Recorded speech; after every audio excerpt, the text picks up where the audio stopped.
사무엘하 6장에서 오늘 함께 하나님이 주시는 교훈에 관하여 좀 말씀하고자 합니다. 우리가 이제 6장 2절을 보겠습니다. 사람과 더불어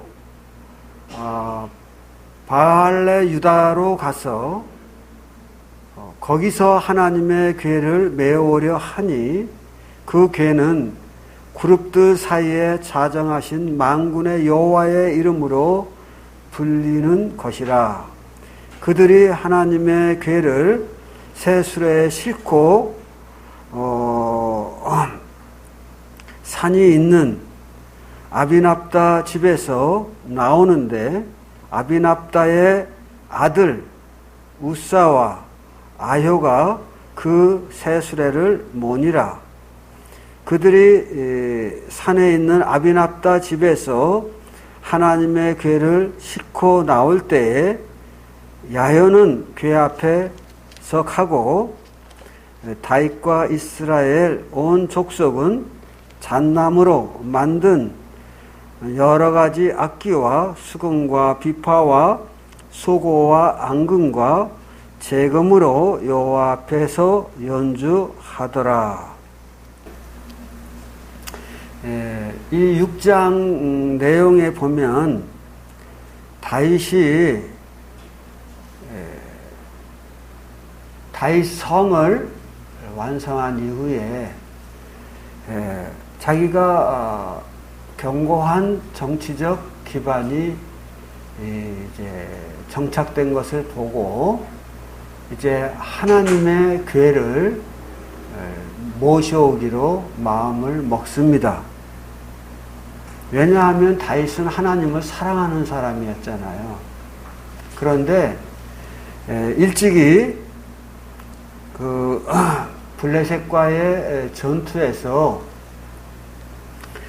이스라엘 백성들은 하나님의 궤를 가지고 나아가서 블레셋과 전투를 벌이다가 그만 그 하나님의 궤를 블레셋 사람들에게 빼앗기고 말죠.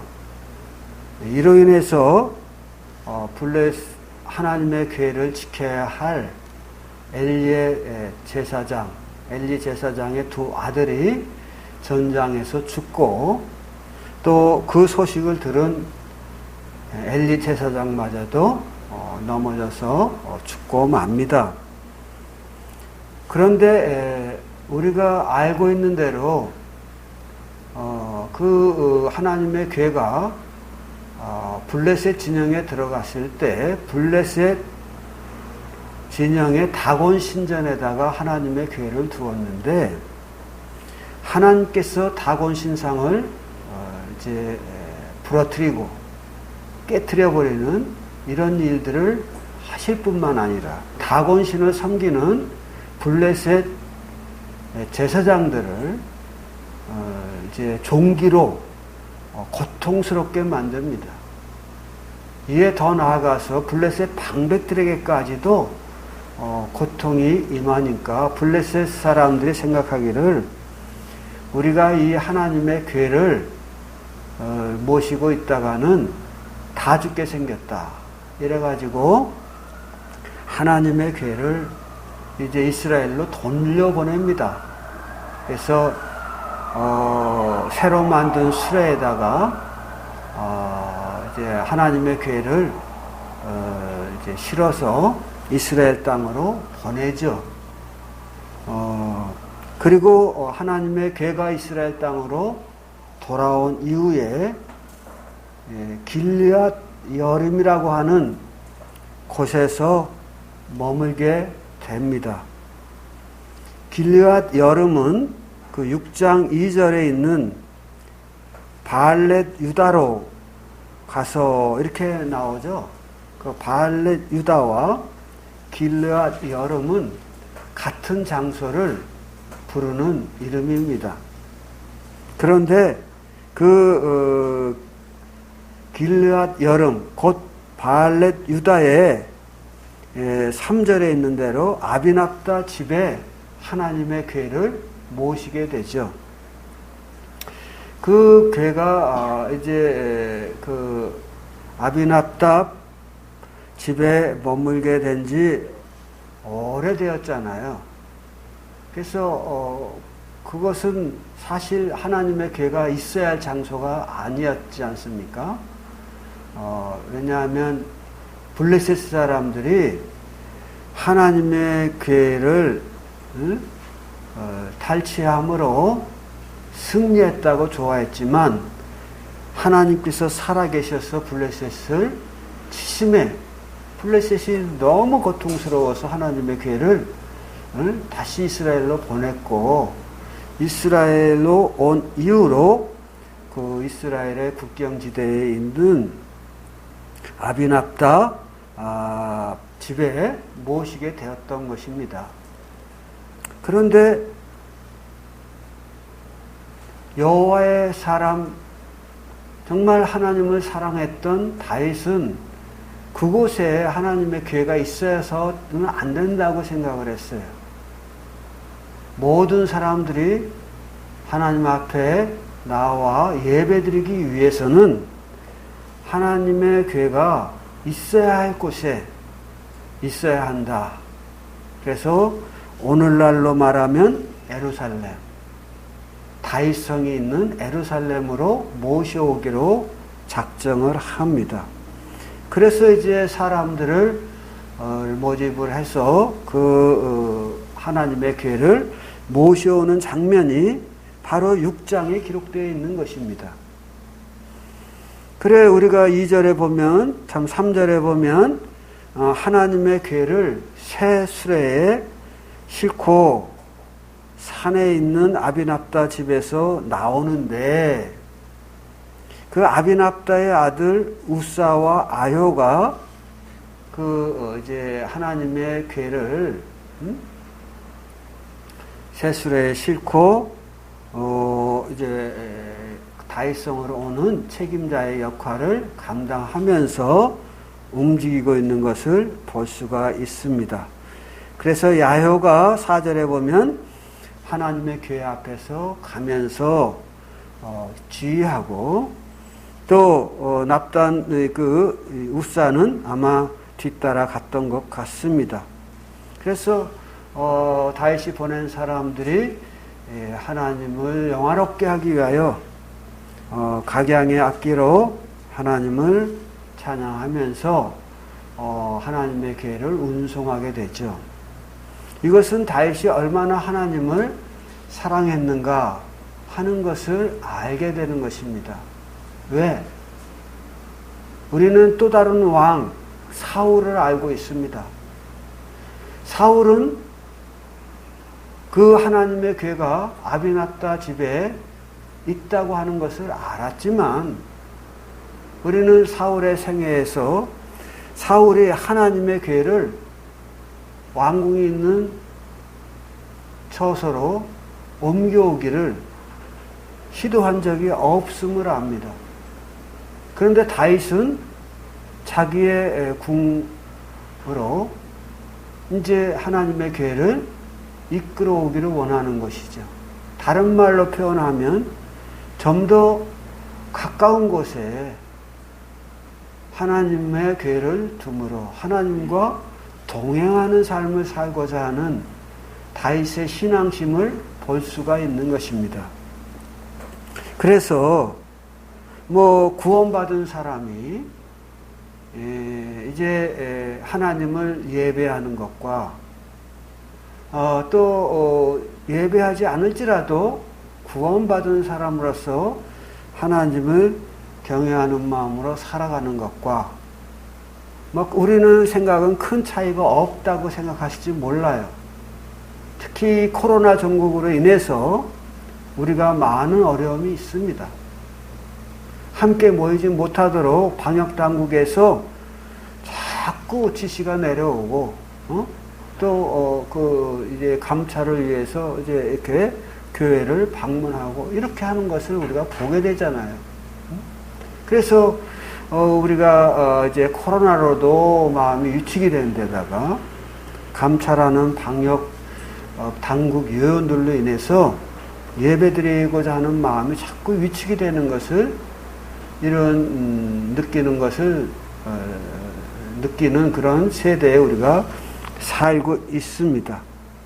그래서 어쩔 수 없이 우리들이 코로나를 피해서 방역당국의 요구대로 어떤 이들은 집에서 줌으로 예배에 참여하고 또 어떤 이들은 비록 소수긴 하지만 예배당에 나와서 예배를 드립니다. 그러나 제가 생각할 때 이제 이렇게 예배당에 나와서 예배를 드리는 것은 잘하는 일이라고 생각을 해요. 왜냐하면 다윗이 이스라엘 변방에 있는 하나님의 궤를 그 다윗성으로 가지고 오잖아요. 그것은 뭐예요? 아까 말씀드린 대로 하나님과 좀 더 가까이에서 동행하고 싶은 다윗의 하나님을 향한 사랑의 표현이잖아요. 그래서 우리가 이렇게 어떤 이들은 나는 구원 받았으니까 천국 가는 문제는 해결됐고 이제는 좀 내가 내 형태, 내 나름대로의 삶을 살아가면서 이제 뭐 귀에 있는 대로 하나님께 기도하면 되지. 이렇게 사는 분들이 없지 않아? 성도들 중에도 있다 그 말이에요. 그러나 우리는 사울이 신앙에서 넘어진 것을 알 수 있습니다. 아마 사울 왕이 하나님의 궤를 이제 자기가 머무는 성으로 가지고 와서 하나님 앞에 예배하며 살았다고 하면 아마 사울 왕과는 계속 될 수 있는, 즉 사울이 그렇게 실패하고 처참한 모습으로 죽어가는 말로를 맞이하지는 않았지 않았겠는가 이런 생각을 해봅니다. 그러나 이제 사울은 그렇게 하지 않았어요. 그러나 다윗은 하나님을 사랑하는 마음으로 그렇게 했습니다. 이제 결과적인 이야기를 먼저 말씀을 드립니다마는 다윗이 하나님을 사랑함으로 하나님의 궤를 다윗성으로 가지고 올라와서 기뻐하며 이스라엘을 축복하고 또 자기도 하나님 앞에 축복받음을 감사하는 이런 모습을 이 사무엘하 6장에서 우리가 보게 되는데 이런 다윗을 즉 하나님을 사랑하는 다윗의 모습을 보면 그는 하나님을 사랑함으로 하나님의 궤를 다윗성으로 모셔왔지만 결과적으로는 우리는 이제 5장에서 다윗이 왕이 되었다 하는 소식을 듣고 사단이 블레셋 군대를 동원해서 다윗을 공격합니다. 한 번도 아니고 2번씩이나 공격을 하죠. 그런데 다윗은 하나님께 지혜를 구하며 이런 블레셋 군대를 이제 물리칩니다. 2번이나 승리를 이끌어내죠. 그것을 보고 당시 강력한 군대였던 블레셋 군대를 물리친 다윗을 그 누구도 그 어떠한 변방의 다른 민족들도 이제 공격할 마음을 갖지를 못하게 됩니다. 그로 인하여 다윗의 왕권이 튼튼해지죠. 정치적으로 안정이 됩니다. 모든 이스라엘 국민들이 우리가 다윗을 왕으로 세우기를 잘했구나. 저가 우리의 구원자가 되고 있구나. 그래서 이제 저들이 이 2번의 전쟁을 통해서 승리를 거두면서 다윗을 더욱 신뢰하고 사랑하고 존경하게 되었다고 하는 것이죠. 이런 것은 정치적인 면입니다. 그래서 다윗은 두 번의 전쟁의 승리와 이로 인한 국민들의 신망을 얻어서 정치적 안정을 취하게 돼요. 그런데 다윗이 하나님을 사랑함으로 하나님의 괴를 가져와서 이제 그 예루살렘에 두게 되고, 그리고 나중에는 이제 우리가 뒤에서 봅니다마는 하나님의 괴를 모실 수 있는 성전을 지어드리기를 원하잖아요. 사실 이스라엘 백성들은 어떠한 민족입니까? 하나님께 선택받은 민족이잖아요. 그래서 신앙에 목숨을 거는 민족입니다. 그런데 다윗성에 하나님의 괴가 도착이 됐다고 하는 것은 그가 정치적으로 뿐만 아니라 신앙적으로도 구심점 역할을 할 수 있는 기반이 마련이 된 거예요. 하나님이 그런 축복을 저에게 허락하셨다는 것이죠. 그래서 다윗은 뒤에 보면은 그 하나님께 자기가 축복받은 것을 기뻐하고 또 백성도 축복하는, 그래서 하나님께 참 감사의 제를 드리고 화목제를 드리면서 얻어진 재물을 가지고 백성들에게 나누어주며 함께 기뻐하는 모습을 볼 수가 있습니다. 그런데 우리는 이제 좀 더 구체적인 교훈을 얻기 위해서 말씀 속으로 좀 들어가 보겠습니다. 말씀 속으로 들어가 보면 이제 5절에 보면 다윗과 이스라엘 온 족속이 이제 하나님의 괴를 모시고 올 때 필요로 하는 악기들을 만들고 수레를 만들고, 그리고 하나님의 괴를 수레에 싣고, 그리고 연주하며 하나님 앞에 하나님의 괴를 모시고 오는데, 이건 뭐예요? 기쁨으로 그렇게 했다고 하는 거예요. 하나님을 사랑하는 열정으로 그렇게 했다고 하는 거예요. 그런데 6절에 보면 그들이 나곤의 타작마당에 이르러서 소가 띠임으로 웃사가 손을 들어 하나님의 괴를 붙들었더니, 여호와께서 여호와 하나님이 웃사의 잘못함으로 말미암아 진노하사 그를 그곳에서 치시니 그가 거기 하나님의 괴 곁에서 죽으니라. 이렇게 나와요.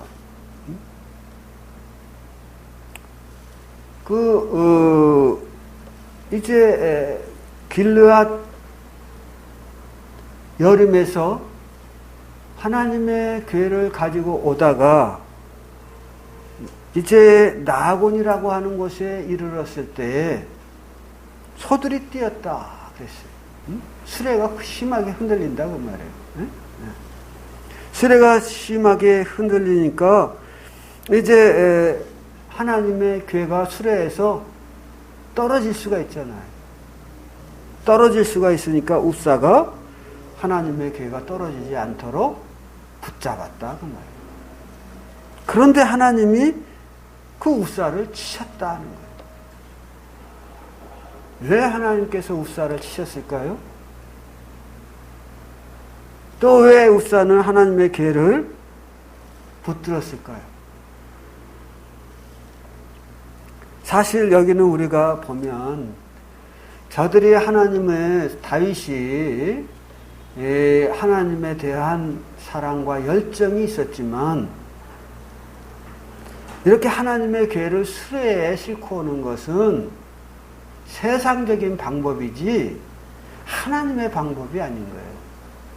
다른 말로 표현하면 저가 하나님에 대한 열정은 있었지만 지식을 따른 것이 아니다 그 말이에요. 로마서에도 그런 말씀이 있는데 사도 바울이 하나님에 대한 열정이 있었지만 그러나 지식에 따른 것이 아니므로 하나님을 대적하는 모양이 되었었죠. 그러나 하나님께서 은혜를 베푸셔서 저를 구원하시고 이제 하나님의 모든 지혜를 깨달아 가도록 하니까 그때서야 바울이 내가 전에 그리스도인들을 핍박한 것이 하나님에 대하여 무지했기 때문이구나 라는 것을 알게 됩니다. 그런데 다윗의 경우도 마찬가지인 거예요.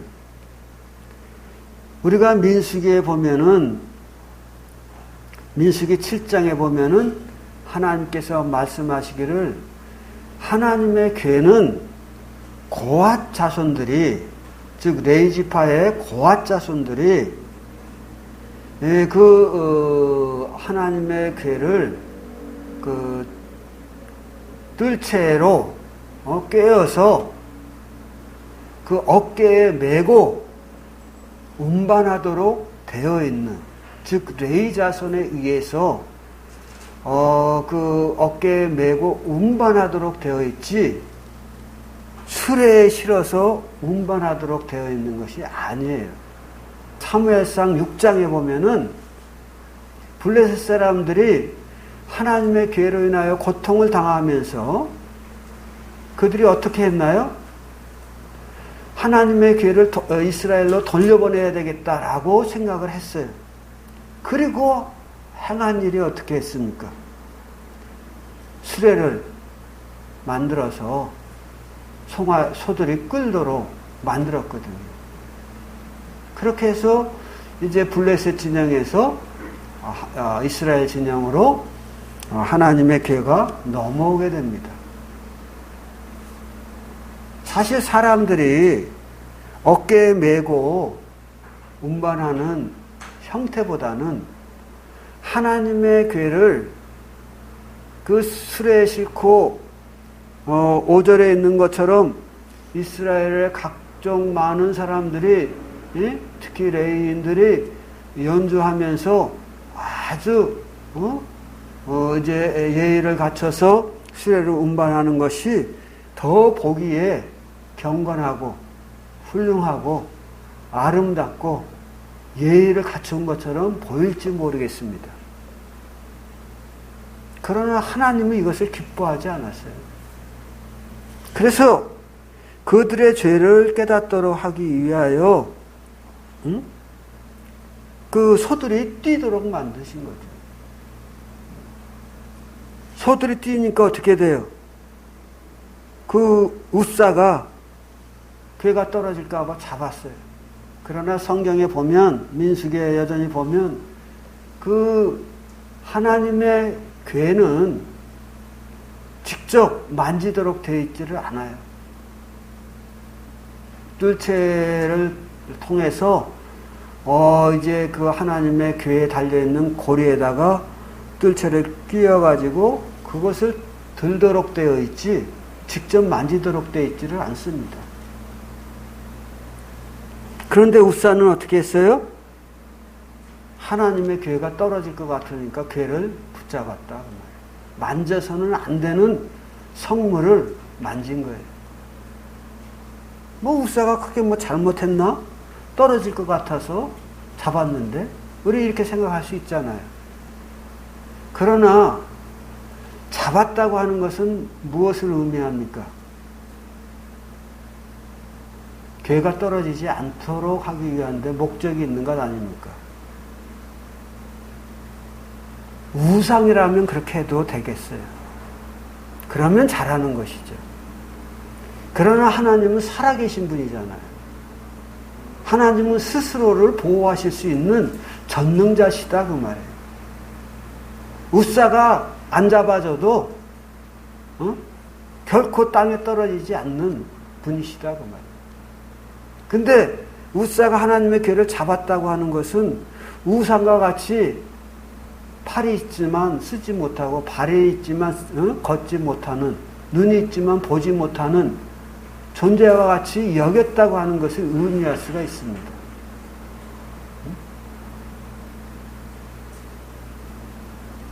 그런데 우리 하나님은 우상이 아니잖아요.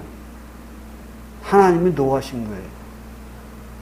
수레에 싣고 움직이는 것도 문제거니와 또 수레가 흔들려서 괴가 흔들린다고 해서 괴가 떨어질까 봐 마치 사람이 우상을 보호하듯이 예? 보호하는 것. 이것은 지극히 예? 이방 민족들의 사상 가운데서 나온 생각이다 그 말이에요. 하나님은 이스라엘을 보호하시는 분이시지 이스라엘에 의하여 보호되는 분이 아니다 그 말이에요. 이방의 신들은 그들을 섬기는 제사장들에 의해서 보호받아야 할 존재지만 하나님은 그를 섬기는 모든 제사장들을 보호하실 수 있는 분이시지 보호받을 수 있는 보호 대상이 아니다 그 말이에요. 뿐만 아니라 우사는 어떤 사람입니까? 여기에 보면 3절에 아비낫다의 아들 우사와 아요가 그 세 수레를 모시니라 그랬어요. 즉 아비낫다 집에 하나님의 궤를 수십 년간 모셔놨는데 그 하나님의 궤를 돌보고 하는 일들을 누가 했을까요? 아비납다와 그 아들 우사와 아요가 했을 것입니다.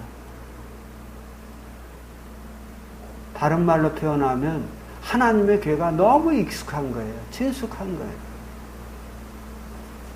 그러니까 하나님의 궤를 만져서는 안 된다고 하는 것을 그가 이미 알고 있는 사람이지만 그러나 그가 이렇게 만짐으로 죽임을 당한 이유는 무엇이냐 하는 거죠.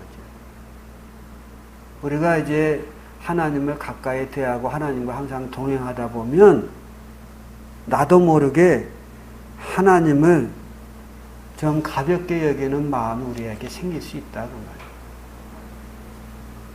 그래서 하나님 앞에 대하는 성물들에 대해서도 우리들이 가볍게 대할 수 있어요. 하나님에게 바쳐진 것은 거룩한 것이거든요. 그런데 그 거룩한 성물을 함부로 대하는 것은 하나님을 함부로 대하는 것과 같은 것이다 그 말이죠. 그래서 우리가 아는 대로 그 다니엘서에 보면 거기에 나타나는 왕이 어떻게 합니까? 하나님의 성전에서 하나님을 섬길 때 쓰는 성물에다가 술을 부어서 먹고 마시고 즐기잖아요. 그때 하나님께서 저를 치셔서 그날 밤에 저가 죽도록 하신다 그 말이죠. 그래서 우리가 이제 만찬 때 쓰는 이런 잔이나 또 그 기물들 그런 것도 우리들이 그저 가볍게 대할 것은 아니라고 봐요.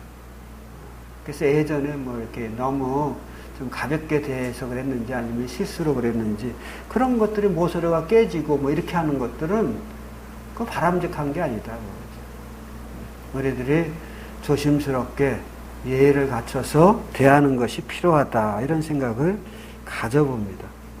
어쨌든 말씀드리고자 하는 것은 뭐냐면 우사가 죽으니까 다윗이 겁이 났어요. 또 하나님 앞에 이제 화도 났어요. 왜냐하면 다윗은 하나님을 사랑하고 기뻐함으로 하나님의 궤를 다윗성으로 모셔오려고 했는데 모셔오는 중에 이런 사고가 나서 그 궤를 모셔오는 것이 실패했잖아요. 그래 9절에 보면 다윗이 그날의 여호와를 두려워하여 이르되 여호와의 궤가 어찌 내게로 오리오 하면서 그 궤를 모셔오기를 주저합니다. 이게 다윗이 소식을 들어서 알고 있을 거 아닙니까? 무슨 소식을?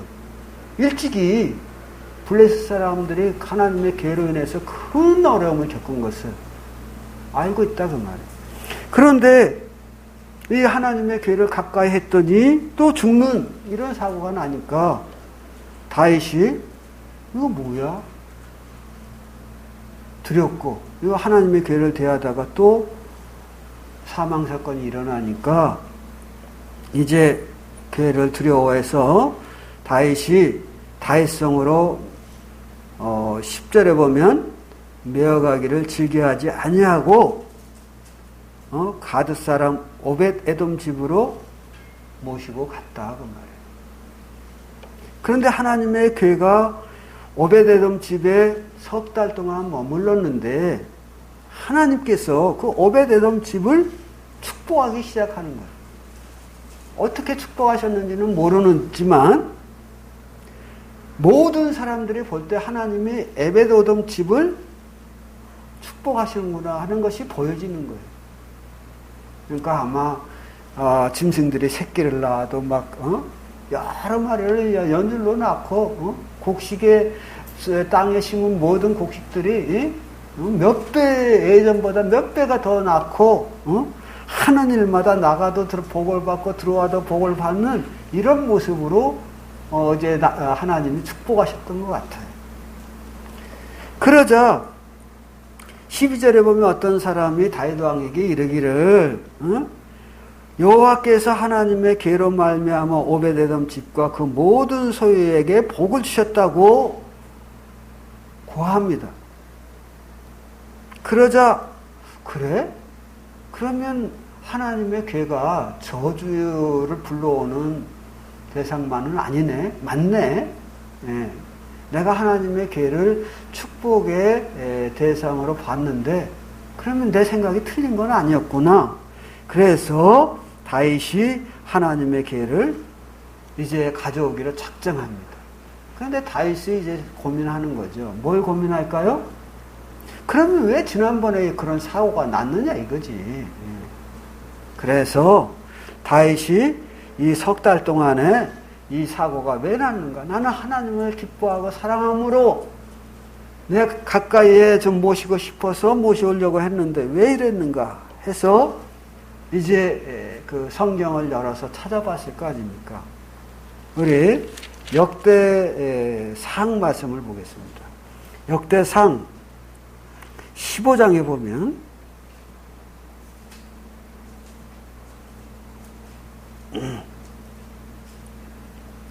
15장 12절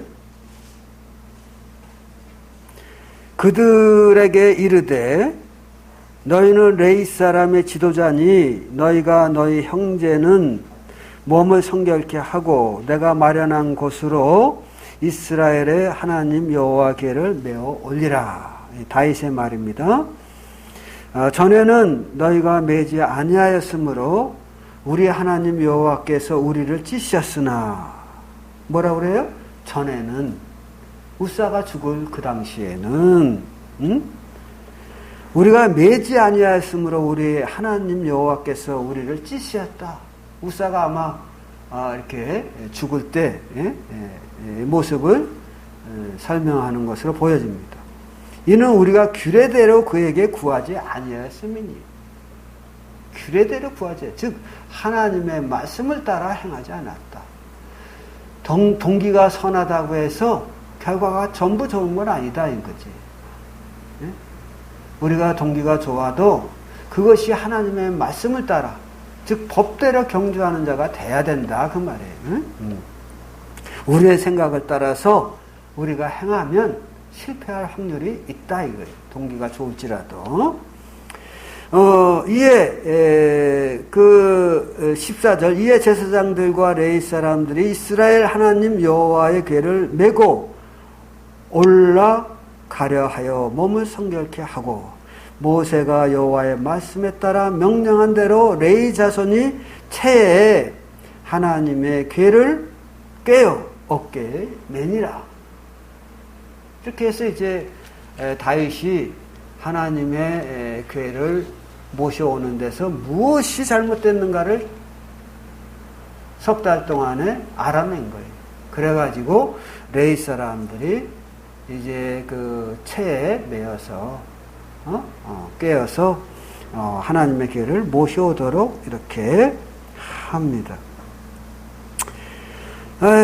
그런데 우리가 다시 사무엘하 6장으로 와서 13절에 보면 여호와의 길을 맨 사람들이 여호와의 6걸음을 가매 그랬어요. 다윗이 이제 조심스러웠어요. 하나님의 말씀대로 이제 채로 하나님의 교회를 꿰어가지고 레이 사람들의 어깨에 메어서 걷게 하였어요.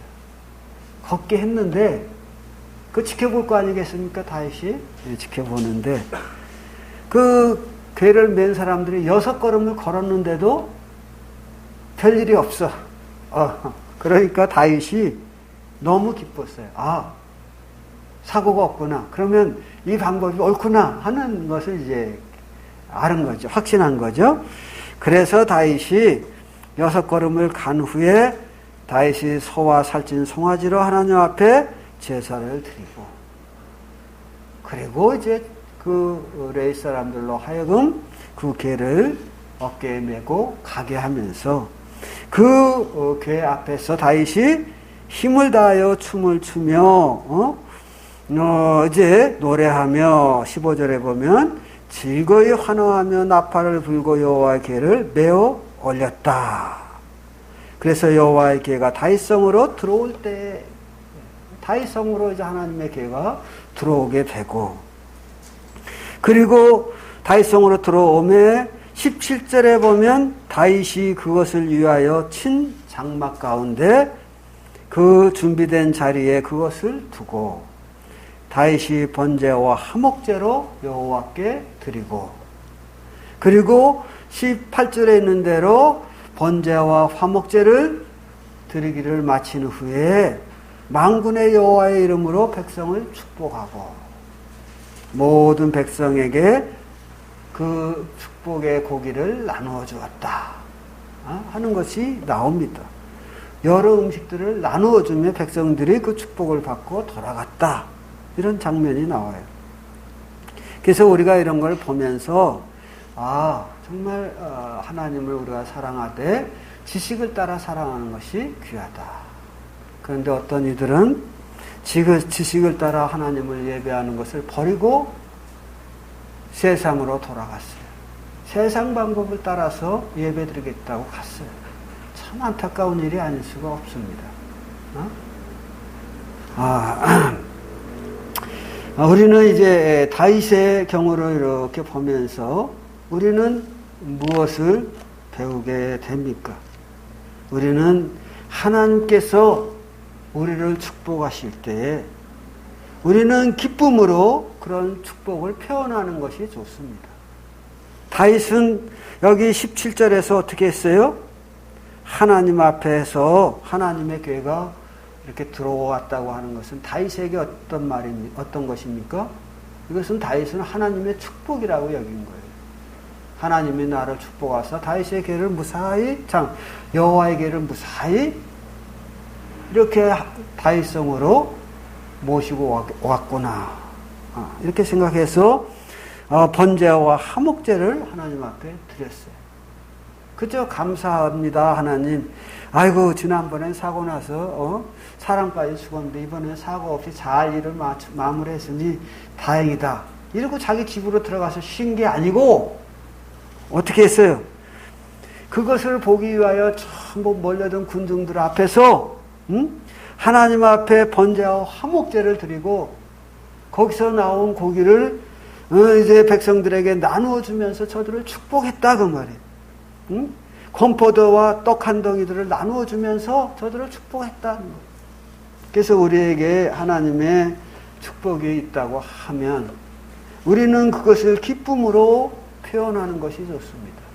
그저 우리 속으로 감사합니다 하나님 이러는 것보다는 그래서 우리가 하나님이 축복하신 것을 가지고 함께 나누는 것 이것 우리 하나님이 기뻐하십니다. 우리가 예배 시간에도 읽었습니다마는 이스라엘 백성들이 우상만 섬기다가 바벨론으로 다 잡혀갔잖아요. 그런데 하나님이 저들을 불쌍히 여기시고 70년 만에 일부 포로들을 돌려보냅니다.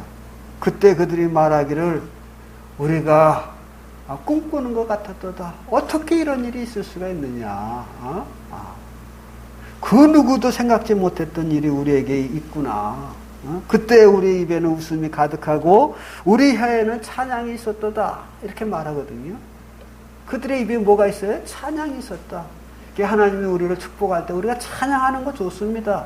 감사하는 거 좋습니다. 집에서도 큰 소리로 찬양하고 감사하고 또 성도들과 형제님, 자매님 저하고 식사나 같이 합시다. 왜, 뭔 일이 있어요? 하나님께서 오늘 나를 기쁘게 하셨습니다. 이렇게 하는 함께 공동으로 우리의 기쁨을 나누는 그러면서 하나님을 높이는 이런 일이 우리에게는 필요하다 생각합니다. 그때 우리 신앙생활이 더욱 재밌는 거예요. 왜 우리가 신앙생활을 하는지 신앙의 기쁨, 구원의 기쁨이 배가 되는 것을 우리가 느끼게 된다 그 말이죠. 뿐만 아니라 우리가 로마서에 보면 그런 말씀이 있어요. 즐거워하는 자들과 함께 즐거워하고 슬퍼하는 자들과 함께 슬퍼하라. 이랬죠. 즉 우리는 즐거움을 성도들과 함께 나누는, 즉 공감대를 서로 형성하면서 신앙생활하는 것이 하나님의 뜻이다 그 말이에요. 하나님께서 말씀하시잖아요. 항상 기뻐하라. 쉬지 말고 기도하라. 범사에 감사하라. 이는 그리스도 예수 안에서 너희를 향하신 하나님의 뜻이니라 이렇게 말씀하시지 않습니까? 그러므로 우리가 어떤 일에 작은 일에도 감사할 뿐만 아니라 그것을 그저 혼자 감사로 끝낼 게 아니라 그 감사를 가까이 있는 성도들과 함께 나눌 수 있으면 좋습니다. 그리고 다른 사람들의 기쁨을 크게 기뻐하며 우리들이 그와 함께 공감대를 이루며 하나님을 찬양하는 건 더더욱 좋습니다. 저 형제님, 저렇게 작은 일 가지고 저렇게 요란을 떨어? 이러고 우리가, 여기 뒤에 나오는 다말처럼, 참, 미갈처럼, 찬물을 끼얹는 그런 일을 하지 말자, 이거 말이죠. 미갈은 다윗이 막 기뻐하니까, 아니, 당신이 말이야, 왕이 돼가지고 도대체, 모든 백성들이 보는 앞에서, 어린애처럼 춤추고, 그게 참, 왕의 최신이지, 뭐 하는 짓이냐고. 이러면서 그 다윗을 책망하거든요. 사실 다윗은 어떻게 해요? 20절에 보면 다윗이 자기 가족을 축복하려고 집으로 들어오니까 미갈이 거기다 대고 찬물을 던지는 거야. 근데 이렇게 되면 안 돼요. 우리는 저 사람이 크게 기뻐하면 우리도 같이 기뻐해주는, 그렇게 해서 하나님을 더욱 영원하게 하는 이런 우리가 돼야 된다 그 말이죠. 그런데 우리가 상대편을 기뻐할 때 그 공감대를 이루지 못하고 쓴소리나 하고 말이지. 기쁨을 그냥 잃어버리게 하는 찬물이라 끼얹는다든지 이렇게 되면 안 돼. 성령의 불이 탈 때 우리가 그 불길에 함께 뛰어들어서 함께 태우는 것이 중요합니다. 근데 성령의 불이 막 타서 기뻐하고 찬양하고 있는데 거기다가 찬물을 끼얹는 일은 뭐예요? 성령의 불을 꺼지게 하는 사단의 역사거든. 그래서 미갈이 아이를 갖지 못했다. 어떻게? 그 후로. 이런 말씀이 나옵니다. 우리 모두는 우리에게 어려운 시기에 살고 있지만 그러나 다윗처럼 정말 어려울 때일수록 더 하나님께 가까이 나아가고 더 가까이 나아가서 하나님께서 허락하신 작은 것에서도 감사하고 기뻐하며 찬양하는 우리가 되었으면 합니다. 감사합니다.